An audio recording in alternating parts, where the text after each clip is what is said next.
Madam Attorney General, let me ask you this question. Were you consulted by the White House before they deployed National Guard troops to cities in the United States?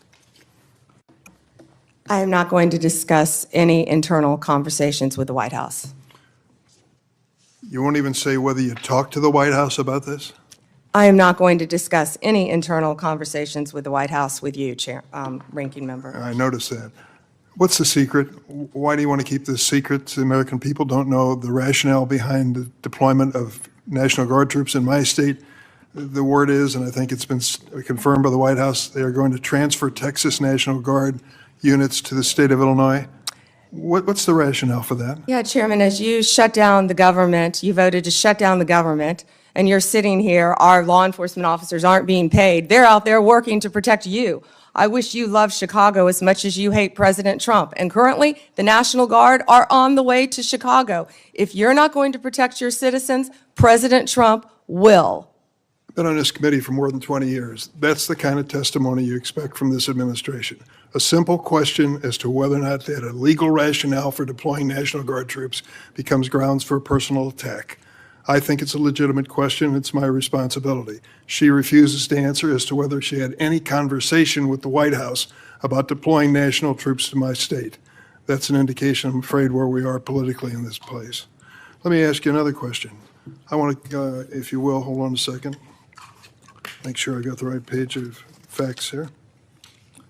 You testified under oath when you last before this committee that before your appointment to Attorney General, you had served as a representative of some sort for the royal family of Qatar. There was an issue that came before you in May when President Trump accepted a $400 million luxury jet from the royal family of Qatar for temporary use as Air Force One before it's permanently gifted to the Trump Presidential Library Foundation. The Constitution unequivocally bestows on Congress the power to control whether any officer of the United States, including the President, may accept a gift, quote, from any king, prince, or foreign state, end of quote. And this gift clearly violates the statutory regime enacted by Congress. You've refused to answer a letter I sent to you 5 months ago asking the legal rationale you relied on to advise President Trump to accept this unprecedented gift from your former legal client. Can you make a promise today that you will disclose that? Disclose what, Ranking Member? I assume there was a letter or some sort of statement from your office to the White House to advise them that you felt it was permissible? First, to address my role with Qatar, as I addressed with you during my confirmation hearing, I disclosed it in my SJQ. In private practice, I worked for Qatar for anti-human trafficking for the World Cup. That was my only involvement, and I made that very clear, and I'm very proud of everything I've done with anti-human trafficking. Obviously, in preparing any advice for the President on a jet or anything else, we consult with the Office of Legal Counsel. The confidentiality applies to their input as well. And Chairman, if you would approve and vote to approve, as Chairman Grassley said, excuse me, Ranking Member, as Chairman Grassley said, my employees, we would answer your letters a lot faster, yet you're stalling them at every stop. And to go back to your previous question, your city has a murder rate 5 times higher than New York's. 571 homicides last year. If you were serious about protecting your people, you would be asking this administration for help. You're saying that we're coming into your state and your city. We're there to help make America safe and Illinois safe, whether or not you want to. I believe cutting federal grant programs to law enforcement in my state and across the nation does not make us any safer, and you've done just that. You've supplanted that decision by sending in National Guard troops to California and other places. That is a situation where the governors have not asked for that help. If you truly wanted to do this on a bipartisan basis, you wouldn't defy a governor, you would work with them. I'm prepared to do that. I'm prepared to work with this administration.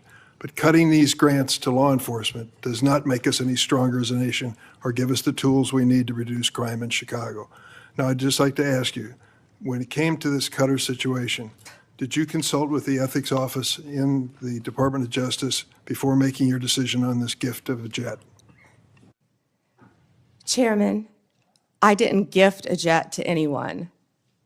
My Office of Legal Counsel provides confidential advice to the President, to the White House, period. And you're conflating two issues. Cutting grants, I was very clear about what grants we've cut and what grants we haven't, only 7%.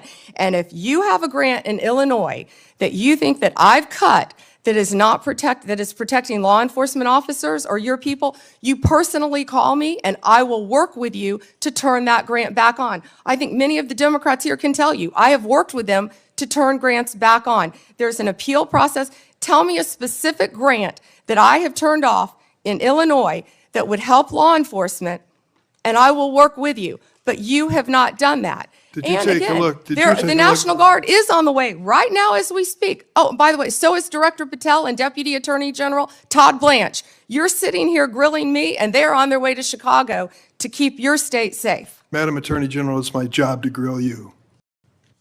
Investigation of your agency is part of my responsibility and this committee.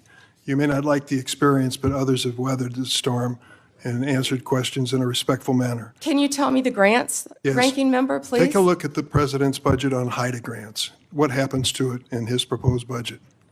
I'd be glad to meet with you on the It's grants. cut by 1/3 from $300 million to 196. That's one example of a grant that works, and your administration has suggested cutting it in the budget lies ahead. I want to ask you about items in a letter I sent you in July that you have not answered. In February, you made a public claim that the Epstein client list was, quote, sitting on my desk right now for review, end of quote. You then produced already public information and no client list at a major media event hosted at the White House. Attorney General Bondi, why did you publicly claim to have the Epstein client list waiting for your review and then produce nothing relevant to that claim? Senator Durbin, if you listen to my entire clip on that, I said I had not reviewed it yet, that it was sitting on my desk along with the JFK files, the Martin Luther King files, and I said I had not yet reviewed it. And if you see our memo on Epstein, you will see, excuse me, our memo on Epstein clearly points out that there was no client list, our July 6th memo. You also didn't let me respond to the HIDA question. The budget transfers $196 million for high-intensity drug trafficking areas to the Office of Justice Programs, OJP. The Justice Department will continue to administer those grants under OJP in 2026. Going back to the Epstein files, according to another whistleblower who made a protected disclosure to my office, you pushed the FBI to review approximately 100,000 Epstein-related records on an arbitrarily short deadline in March, and the FBI was directed to flag any documents that mentioned President Trump. Nothing came of that review until July when DOJ and FBI released an unsigned memo stating, quote, there's no incriminating client list. Why was the July 7th memo unsigned? The July 7th memo came from the FBI and the Department of Justice. Director Patel answered those questions very clear. And, you know, Senator Durbin, I find it very interesting that you refused repeated Republican requests to release the Epstein flight logs in 2023 and 2024. You fought that. Did you take money from Reid Hoffman, campaign donations, Never who was heard. a huge Epstein friend? Why did you fight for years? Why did you fight to not disclose the flight logs, Senator Durbin? I can tell you I did not refuse. One of the senators here wished to produce those logs, and I asked her to put it in writing, and she never did. Yeah, I think Senator Blackburn would quarrel with you on that. But Well, that's I will up to the quarrel two with of you as to read somebody that you mentioned I never heard of. Reid Hoffman. So who gave the order to flag records related to President Trump? To flag records for President Trump? To flag any records which included his name? I'm not going to discuss anything about that with you, Senator. Eventually, you're going to have to answer for your conduct in this. And you won't do it today, but eventually you will. I yield, Mr. Chairman. I got to Mr. interject Chairman? something here. Mr. before I Chairman. get to Pam. Mr. Chairman, since Senator Durbin referred to me, I would really appreciate the opportunity to correct the record. Proceed. Because Senator Durbin knows